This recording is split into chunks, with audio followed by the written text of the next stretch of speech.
Hey guys, welcome back. Thank you for joining me. For you guys that have been watching all my videos, this is the road out away from work heading to the highway. The James River is on my right hand side. As you can see, everything has turned beautifully green and humidity is starting already, and we're not even into June yet. So this is going to be a fun summer. We get a lot, if you're not from here in Virginia, we get a lot of humidity. One of my favorite things to do is clean all the bug splatter off my helmet. Not really, but it started already. Cleaning the visor every couple days and the top of the helmet. The windshield takes a little bit of a beating here, which actually deflects them upward. So only the top part of my helmet really gets, pelted with them. There's the river right there. It's looking good. Not too bad. Hopefully I'll be able to hit that this weekend and get out there and do some fishing. Great smallmouth fishing. Going to also finish up on some painting. Going to do the gas lid that slides back. I'm going to continue the red onto that and the black stripe, and I have some other spots on the front that I'm going to add some red to, and the stripe on the rear fender. So hopefully the weather permits and I can get all the parts off and get them inside to spray those. I'll give you more detail on the spraying and my prep work for that. I've had a bunch of questions about it, and it's really not that hard. You just have to do a lot of prep work. That's the main thing, is take your time and prep it. And this plastic will actually adhere really well with paint. Some of it is really no good. You can lightly buff it a little bit to score it, and it actually releases an oil, depending on what the plastic is made out of. And that plastic you cannot paint, because it will, just as it heats up, will release some oil and lift up the paint, and then you start chipping and peeling and everything else. So, but this plastic on the Rykers are no problem. It doesn't have that chemistry to it. Other than that, this coming weekend I was going to plan on taking a trip down to Georgia, and I postponed that because the weather is not looking all that promising. I don't mind, but I don't want to do a 360-mile ride and have to be bundled up in rain gear the whole ride down there. That's not going to be fun. I mean, that kind of takes away from the whole purpose of enjoying it and being relaxed. Not that I'm worried about myself or the Ryker. I've rode in the rain many days. If you've been watching my videos, it's more the other drivers. And I will be I found a couple routes going down, because it wants to direct me like straight down 85 onto 95, straight down that way, because I will be east of 95 going into Georgia, where I'm heading to. And I don't want to go down the highways. So I'm going to go down and shoot straight across 85 and 95, and then take kind of back roads. Let me get over right here. Now, let me let them over. I'll stay where I'm at. And just take back roads the way down. So, it'll be a little bit longer of a trip, but that's what the trip is getting there. That's the fun. That's the adventure. It's not just going to your destination. It's like hiking. When I did hiking or bicycle touring, you have a set point where you want to go to, but you just don't want to get there, or else that takes away from the whole thing. You want to experience the whole time that you're out there.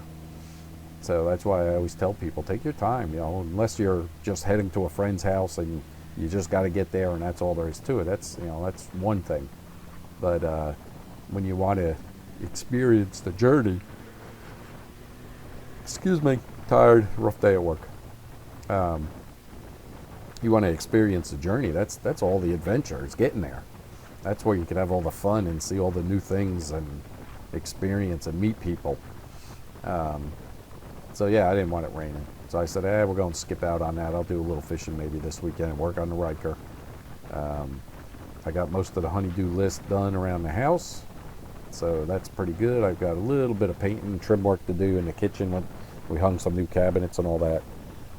I know it has nothing to do with the Ryker, but just a real person. That's it. I am just commuting back and forth to work, letting you experience the Ryker, if you like it or not. Like the ride.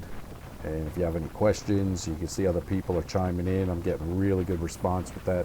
So I'm just letting you know, I'm just a real person. I go to work, come home, got a honey-do list, got 2 kids that live in the house. One of my daughter's out. She's older. But the 2 kids in the house, and same as everybody else. I'm just very lucky, like you've seen in some of my other videos or heard, to where my wife's able to get the kid, my younger one, off the bus and back on the bus and stuff like that for school, and I don't have to go to a child care center and pick him up and all that, or else I wouldn't be able to ride like I do every day. I mean, this is when I walk out the door in the morning, I have this key in my hand. It's a given. I don't even look at my truck or the cars, or I have 2 trucks and a car, and I don't look at any of them. This is what I ride to work. This is what I take. Or if I'm going to the store, if it's just to pick up a couple items, this is what I take. This is my vehicle. Some people use it as just a Sunday driver, nice weather, and that's awesome. And that's like, where I've been getting a lot of questions on the windshield. They said, is it worth it? Is it worth the money? It depends on what you're using it for. If you're just using it for a Sunday driver at nice weather like this, beautiful out, I would say no, you don't need it, if you don't mind the wind hitting you. But if you are planning on driving and aren't afraid of rain and you're not going to let that discourage you, or bugs hitting you, say it gets colder, then I would say, yeah, it's definitely worth it. It's not that expensive for what it does. It really does deflect just enough wind and debris like rain and bugs and stuff like that off of your chest and face. So yeah, I think the windshield is a definite. That's awesome. And we were talking about the new models. They're going to come out with new models, obviously. This is the first year out. So hopefully they heed to everybody's dislikes of the clunking of the rear end, because they didn't want to do the belt drive like they have on the Spyders. And what else? The handlebars. I don't know what else that other people have been, really griping about. So I hope they listen. Sorry again. Hope they listen and really do a good job with the next one. And the wife already is asking, oh, so you go and trade yours in and get the next one? I said, no, I was planning on you taking this one, because she's going for her class. I think it's in June here in Lynchburg, or right in Lynchburg at the community college. It's a 3-day class, and you get your license for a 3-wheeler. So I told her you definitely want to take it, and she can have this one, and I'll get the next model. And if she wants this one sooner, then we're going to have to see. I'm thinking about going to like a Spyder F3.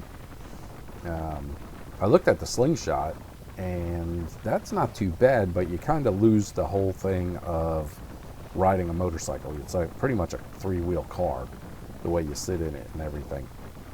Yes, it is very space age looking, sporty, looks very comfortable, very techy little vehicle. So yeah, it does look nice and all, but you kind of lose the whole thing of riding this motorcycle style. So I don't know about that. But yeah, I was looking at maybe like an F3 and see. But we'll see what happens. Let her take the class. I think it's the first part of June, and we'll go from there. See what happens. But yeah, I love the response you guys are giving me. Thank you very much. It is awesome, and it's not just for me. It's the community that is building with my channel. I got the same people saying, I watch all your videos. I contribute, comments and opinions on different parts, different, category or topics. Sorry, concentrate. Topics that I bring up. So, that's the great thing about it. I could care less about the channel, as in I'm not trying to build it huge and definitely not making money off of it or anything like that. I have no plans of that. So it's more of just bringing everybody together and more of a community. As you can tell when I talk about my journey and meeting people and all that, it's truly what I like to do. And of course you meet the people you wish you never ran into in your life. Those are so pleasant, those people. Let me make this turn go a little fast. Ooh, 25. I was going, the sun's right in my eyes. Yeah, those are the people you wish you never had the opportunity to meet. Those few people. But other than that, I love it. And people that ask me all the questions about this thing, and I had a owner of a restaurant come out, and her husband was taking pictures of her sitting on this with my helmet on, and they just thought it. And I went in there the other day, and they're like, "Oh, you riding the fun thing?" She didn't know what it was called. She called it the fun thing.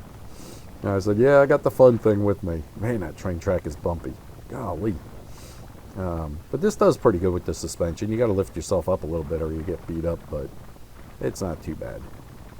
I had somebody comment about saying I'm way too gracious on the ride is great, that they get bumped around and banged around and they have to really watch for it. And you have to watch. I mean, this thing will get eat up by a pothole real quick, or if it hits the back tire, it definitely slams you in the butt.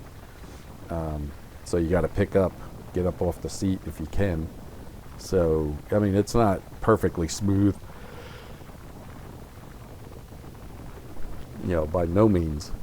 It's definitely a tighter suspension, sportier handling, just like a car. You get, certain cars that are really good handling, flat on turns, doesn't have much body roll. Well, those things, I mean, they'll rock your teeth loose when you hit bumps. More of a sports car style handling.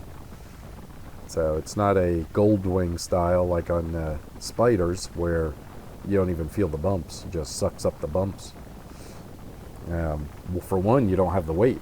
There's no weight to absorb the shock of the system, the shock system and the wheels bouncing. You only got 550 pounds or whatever underneath you. So that it doesn't take much to move that weight. So you got to think about that. And you got something that's closer to 1,000 pounds, that'll absorb a lot of the energy from the road. But yeah, these are cool country roads. I try to take this one here. This is the one I told you that's kind of high in the middle, and it wants a track back and forth. So you just got to be careful. And I've gotten used to riding with it and dealing with it. But let me see, what other comments have I been getting?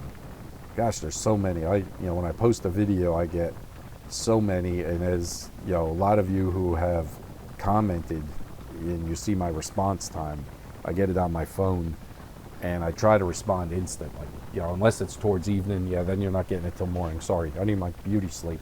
There's not enough sleep left in my life to get beauty sleep, but yeah, I need to get some sleep, so I'll answer you in the morning. But if it's during the day, I try to respond within an hour. Give you a thumbs up or comment back, and thank you, definitely. And there truly are thank yous, for anybody that takes the time to write something. And I have a few people saying, "No, I'm not trying to smash this, or I'm not picking on your channel about the audio or something." But no, I love it. I'm not like that.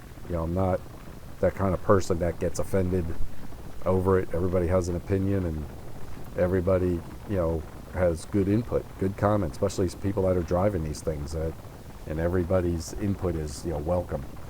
So I truly do thank you. And I'll keep posting them. Like I said, I use the camera more for myself and for witnessing. So if something happens, like right now, if I was to go off the road and crash, insurance can't say, because of a deer jumped out. They can't say, "Oh, sure, it was a deer. You're probably reckless driving, speeding and all this." And I could say, "Hey, I got it on video." No, it isn't. There's right when it happened, here's the deer, and stop the video, show it to them, and say, "Now, come off the money." That's if I'm still alive. If not, the wife can say that to life insurance, that he didn't do it in a reckless manner, and they don't have to pay her. Because insurance companies, they are going to try to get out of paying you one way or the other. I guarantee you, trust me, I am not against insurance companies. I know how they work. I have some friends that work with them, and I get clued in on all the little tips and tricks that they try to do to get out of paying the premium and pay off vehicles life insurance, health insurance, anything like that. We're going to take the back road here through a neighborhood. So yeah, so I mainly use it for that. And since I have it, I might as well throw it on my editor that I have from the business left over and just edit it up. And like, I'm not doing anything fancy like you see. I'm going to try to do a little, fanciness, with it. I'll try to spice it up a little bit more, but I don't want to take too much time away from the family. They dealt with that for, 17 years. So I don't want to put them back through that where I have to go and hide at the computer and take hours. I mean, normally when you do creative editing in video, it's normally an hour per minute it will take you. So if you do a 3-minute highlight, it'll take you 3 to 5 hours to edit a 3-minute video. So when I used to do highlight videos for websites and stuff like that of different people's products, okay, I live right out that way, straight across. You can barely see the houses, but there's a big field with power lines. And I live across that field and up on that hill, and that's where we're heading. You can see this neighborhood from my backyard. Anyway, so when I used to do website, like promotional videos for people, for their company or their product, and they'd say, yeah, I only need a 3-minute video. And I said, well, it'll take, just in editing alone will take at least 5 hours, if not more. Then it will take another 8 hours to shoot. So they were wondering why, they get charged for, $1,000 per minute. If they want a 3-minute video, you charge right at $1,000 a minute. Close to it, 800 to 1,000, depending on the work you need, and if you had to get stock footage or anything like that. Giving you a little insight into video editing. We've done, when I had the business, we did everything from music videos for large names, which were huge projects, to, I don't know, a whole bunch of stuff, you name it. Website videos, weddings, commercials, training videos. We did reality TV shows, MTV, Road Rules, things like that. So yeah, it was a lot of fun. Got to do a lot of traveling, met a lot of good people. So anyway, we're coming up on my neighborhood. I don't want to keep babbling on. I'll get into video editing some more if people want to hear about it. And that's it. I'll talk to you guys again later, and thank you again so much for watching. Talk to you later. Bye.